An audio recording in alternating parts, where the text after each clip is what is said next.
make the whole process, and my oven is ready.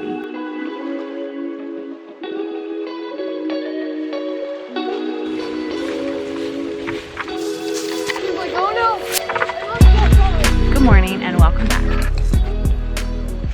What's on the top of your head? So this morning, I'm gonna do a little bit of training with the Burbs, our German Shepherd. He just needs a little bit of help, a little bit of training. We need to be more consistent with him. He's a great dog, but a few weeks ago, he actually got away and attacked one of our neighbor's new puppies. So Sit up. Sit. Bourbon, sit. Good boy. Good boy. You're so cute. Yeah. Shut up.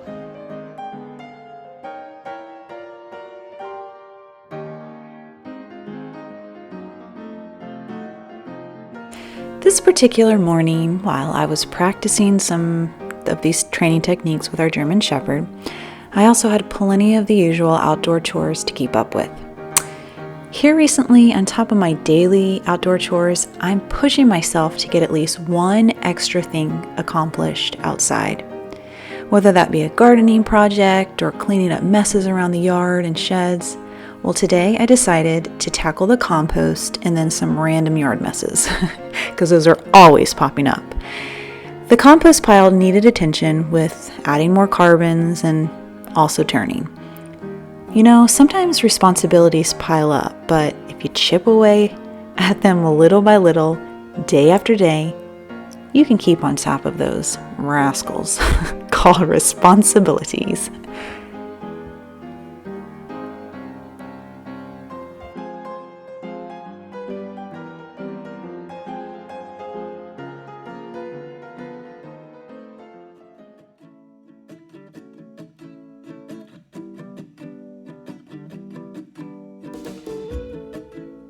Well, Christmas 2021 is upon us. I'm getting really excited, and I know, like a lot of you, I am putting some of my Christmas decorations up. I don't know if you've learned this about me, but I am always into using all natural and also as inexpensive, free, cheap, whatever as possible. So this year when we went to go pick out our tree at a local tree farm, we found ourselves a white pine, which is native to our area. Anyways, the tree farm is always more than happy to give us their pine scraps. Like you see me putting together this swag here, I was able to use free pine scraps and then also the pine cones from that tree farm too. And these little fake artificial berries I've just had for years and years and years, and decided to incorporate them into my nice little swag here that my daughter and I are hanging all along our porch. So I was really happy with the outcome.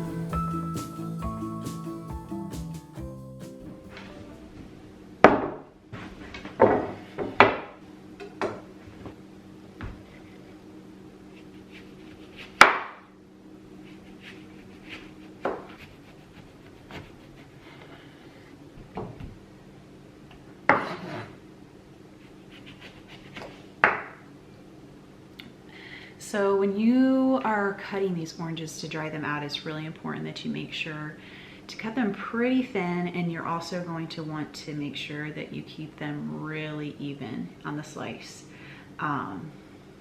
Because the thicker they are, the harder that it's going to be for them to get dried out really well.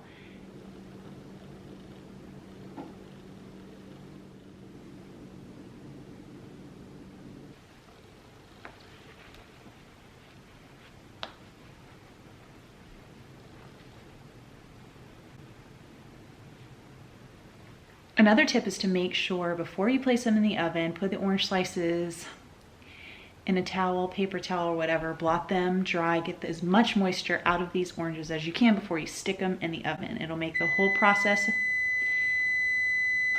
and my oven is ready, temperature ready. It'll make the whole process just go a lot more smoothly and make sure all that moisture is out, and make that drying out in the oven a little bit faster.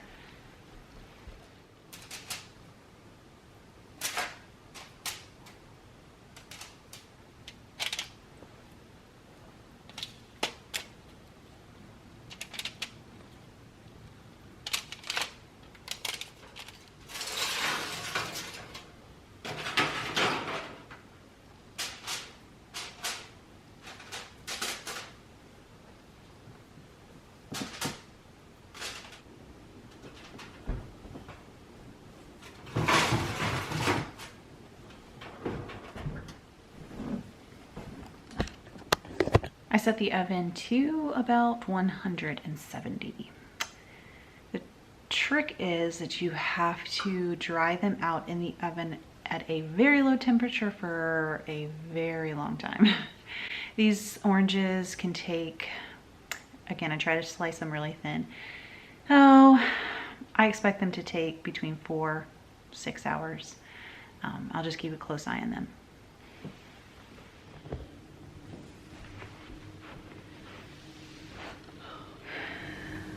So my kids were picked up by my mom to go spend the night. So I have this evening to myself and a little bit of tomorrow by myself. So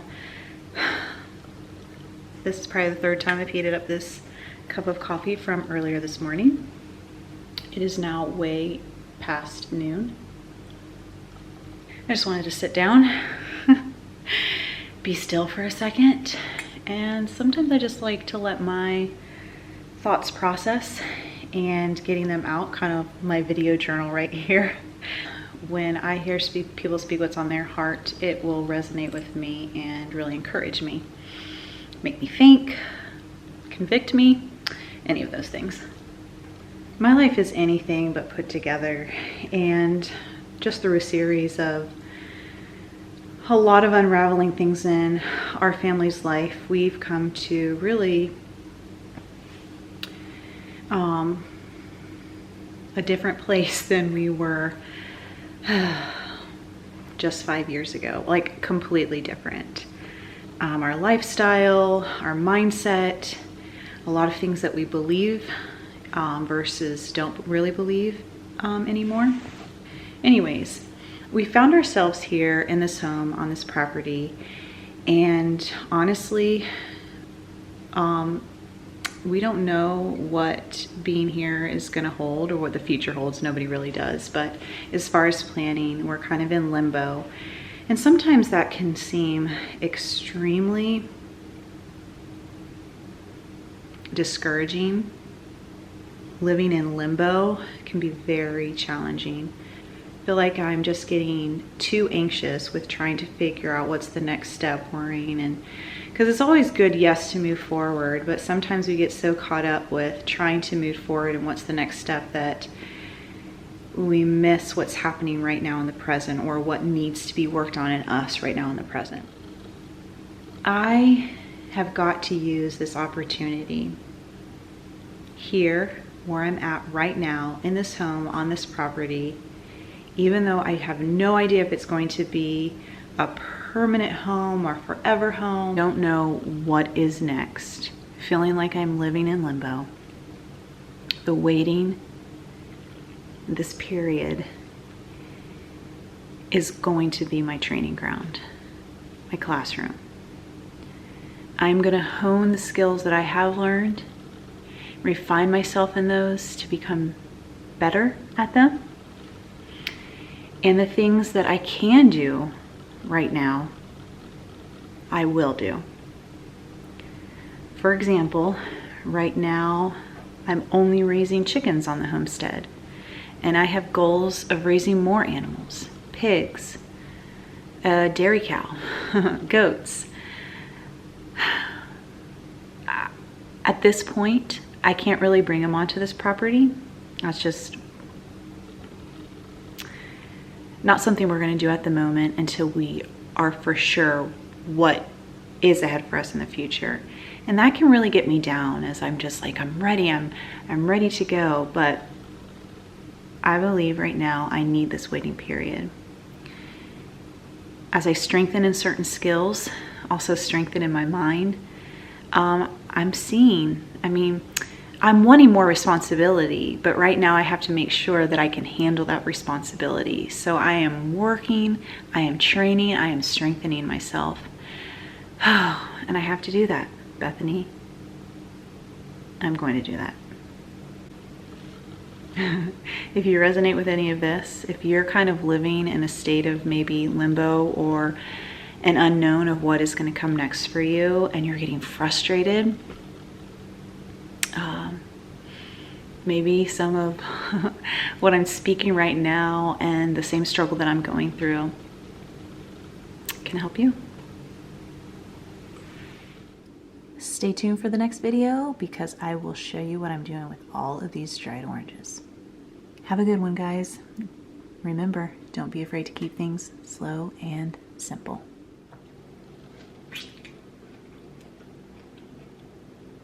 It's a good one.